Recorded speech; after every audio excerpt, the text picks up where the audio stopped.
Keep focusing on, yep, squeezing that.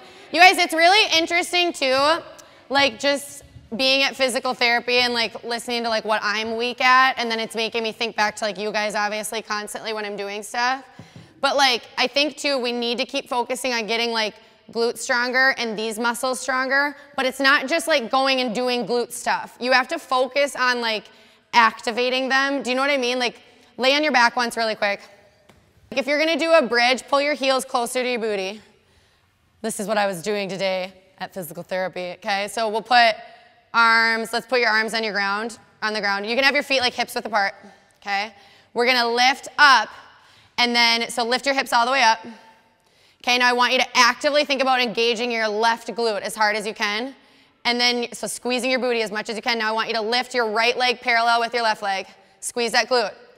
Yep, foot back down. Lower. Okay, we're gonna do 4 of these, okay? So lower your booty to the ground there, Bree. You can take a little break there, bud. Okay, lift back up. Focus on activating your glute, your booty muscle. Okay, lift that leg. Squeeze, squeeze, squeeze. Back down and lower.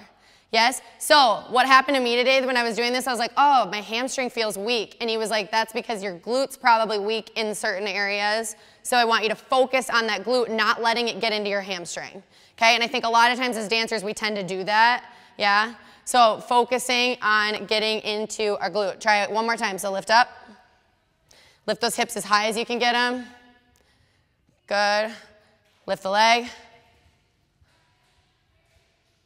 And down and lower.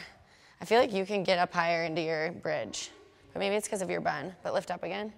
Like push your weight into that part of your body. Yeah, so there. Yes, there you go, that's better. Good. So that's like a little teeny thing you can do at home, but also like activating out here, these muscles, which I think is a lot of too, where what we're utilizing. I mean, you're using every muscle pretty much when you're holding your leg out there, but focusing on activating those little muscles when we're doing our turnout. But I think, again, just doing this and lift and hold and down and focusing on that is the best way to get stronger there. Okay.